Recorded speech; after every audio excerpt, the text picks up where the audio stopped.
যদি আমাকে আপনারা ফাঁসি দেন দিতেও পারেন, গুলি করেন করতে পারেন, আমার কণ্ঠ বন্ধ করে দেন দিতে পারেন, আমি আল্লাহর জাতে পাকের কসম, যে আল্লাহ তাআলার হাতে আমার প্রাণ, ওই আল্লাহর জাতে পাকের কসম করে বলি, কোরআন হাতে নিয়ে বলি, দেশি পীর বিদেশি পীর, ছোট পীর বড় পীর, পৃথিবীর কোন পীরের ক্ষমতা নাই একটা মানুষকে জাহান্নাম থেকে নাজাত দেওয়া। এগুলি হলো ধর্মের নামে ব্যবসা। জোরে বলুন ঠিক কিনা? এই ধর্মীয় আবেগ দিয়া, এই ধর্মীয় আবেগ দিয়া মানুষের কাছ থেকে রীতিমতো ব্যবসার একটা ফন্দি ফিকির বেঁধে দিয়েছে। বিশ্বনবী তার কন্যা ফাতেমাকে বলেছে, ফাতেমা নেক আমল করো, মুহাম্মদ সাল্লাল্লাহু আলাইহি ওয়াসাল্লাম কন্যা বলে তোমাকে খাতির করা হবে। বন্ধুরা আমার, আপনারা আয়াতুল কুরসি পড়েন না? কিয়ামতের ময়দানে কে সুপারিশ করবে? কে সুপারিশ করবে? মুহাম্মদ সাল্লাল্লাহু আলাইহি ওয়াসাল্লামকে আল্লাহ অনুমতি দেবেন, তিনি সুপারিশ করবেন। আর কি মানুষ, কোথায় গেছে মানুষের আকীদা, কোথায় চলে গেছে মানুষের ঈমান। আল্লাহ তাআলা সব গুনাহ পছন্দ করেন, কিন্তু শিরকের গুনাহ আল্লাহ বরদাস্ত করেন না। ভাইরা আমার, শিরক বড় শিরক, ছোট শিরক, সব শিরক মানে অংশীদার। আচ্ছা, এখানে আপনাদের আশেপাশে বড় ফ্যাক্টরি আছে না? কারখানা বা ফ্যাক্টরি নাম বলেন একটা, আর নাম বলেন না। এশিয়া, এশিয়ার 100% মালিক একজন।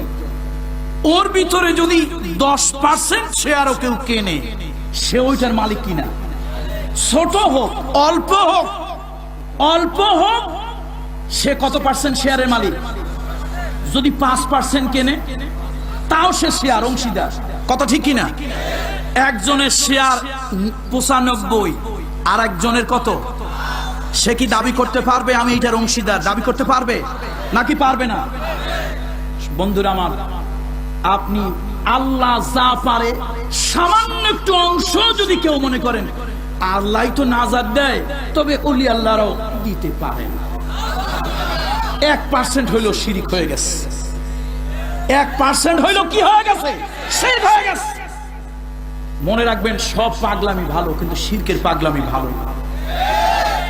কিয়ামতের জাহান্নাম বড়ই ভয়াবহ, জাহান্নাম বড়ই ভয়াবহ। যেই নবীর আগের জীবনের গুনাহ নাই, যেই নবীর পরের জীবনের গুনাহ নাই, আল্লাহ মাফ করে দিয়েছেন, ঘোষণা দিয়েছেন।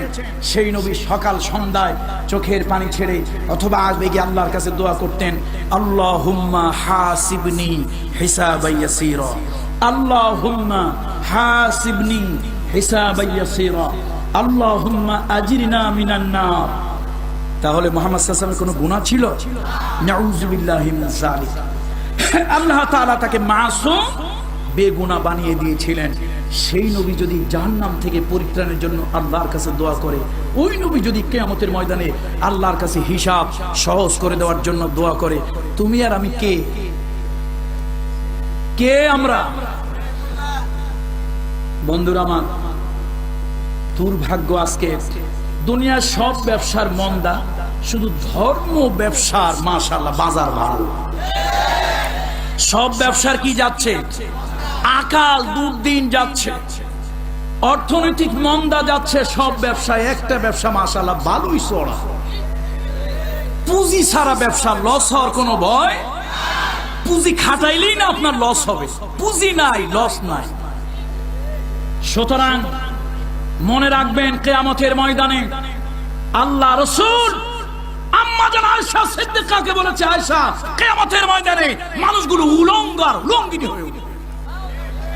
আম্মা জান আয়েশা সিদ্দিকা বলেন, ইয়া রাসূলুল্লাহ, আমাদের কি লজ্জা লাগবে না? আল্লাহর নবী বললেন, আয়েশা শুনে নাও, আয়েশা কিয়ামতের ময়দানে মানুষের মাথার উপরে সূর্য থাকবে, সূর্যের কিরণে মানুষের গিলুগুলো নাক এবং কান দিয়া গলে গলে পড়বে। ময়দানে মহাশরে মানুষগুলি পানি পানি বলে চিৎকার করে করে কাঁদবে, আর মানুষেরা বলতে থাকবে, আইনাল মাফার, আইনাল মাফার, আইনাল মাফার। পালাবো কোথায়, যাব কোথায়, ভাগবো কোথায় বলতে থাকবে। আল্লাহ তাআলা জানিয়ে দেবেন, কাল্লা লা ওয়াজারা ইলা রাব্বিকা ইয়াউমা ইদিনিল মুস্তাকার। ভাগবার কোনো জায়গা নাই, পালাবার কোনো জায়গা নাই, লুকাবার কোনো জায়গা নাই। যেদিকেই তুমি যাও আল্লাহ তাআলা তোমাকে বেষ্টন করে আছে। ও আয়েশা, কেউ কারো লজ্জাস্থানের দিকে তাকানেরই তো হুঁশ থাকবে না। ভাইরা, বুকে হাত দিয়ে আপনার আল্লাহর কসম করে বলেন, আল্লাহর কসম করে বলেন বুকে হাত দিয়ে, এই যে কিয়ামতের ময়দানে স্বামী তার স্ত্রীকে চিনবে না, স্ত্রী তার স্বামীকে চিনবে না, এই ওয়াজ কি শুনছেন না কি শোনেন নাই? নবীরা কিয়ামতের দিন কি বলবে? আচ্ছা, তাহলে নবীদের মূল্য কদর বেশি না পীর ওলিদের মূল্য কদর বেশি? তাহলে আল্লাহ কি আপনার সামান্য জ্ঞান দেয় নাই? নবীরা যদি নাফসি নাফসি বলে, ওই দেশি পীর বিদেশি পীর ওই ব্যাপারীর খবর থাকবে কেমনে? ও তো রীতিমতো ধর্ম ব্যাপারী। ধর্মীয় আবেগ দিয়ে মানুষের কাছ থেকে কিছু ধান্দার ফায়দা।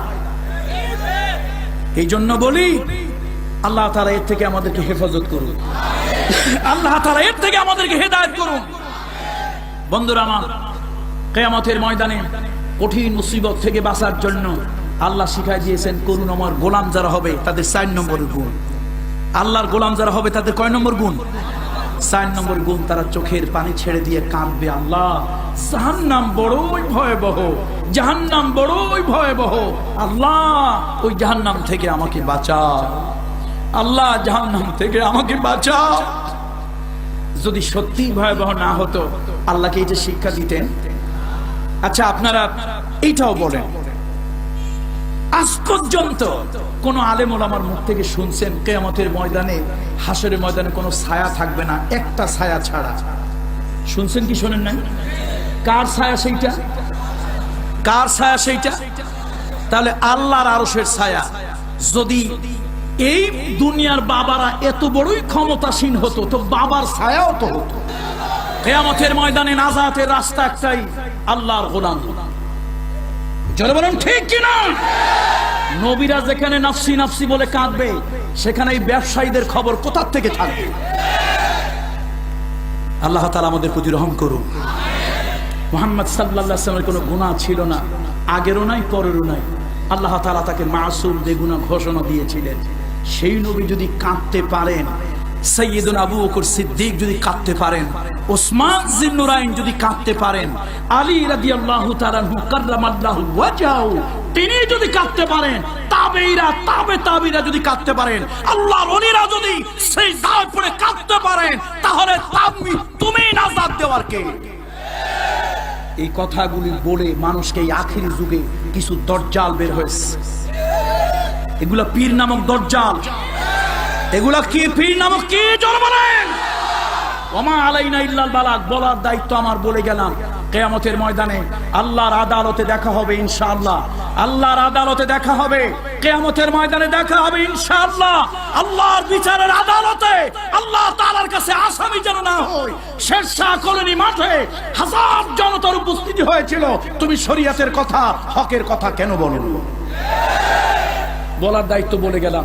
মানা না মানা আপনার, আলোচনা করেন, সমালোচনা করেন, রাগ হন, রক্তে কলিজায় জলে জ্বলুক। কিয়ামতের ময়দানে যদি আল্লাহ আমাকে হকের উপরে রাখে, আপনি আমার কথা মানতে বাধ্য হবেন। আর আপনাকে যদি হকের উপরে আল্লাহ রাখে, আপনার কথা মানতে আমি বাধ্য হব। আমি যা কিছু বললাম কোরআন এবং সুন্নাহ থেকেই বললাম। বন্ধুরা আমার,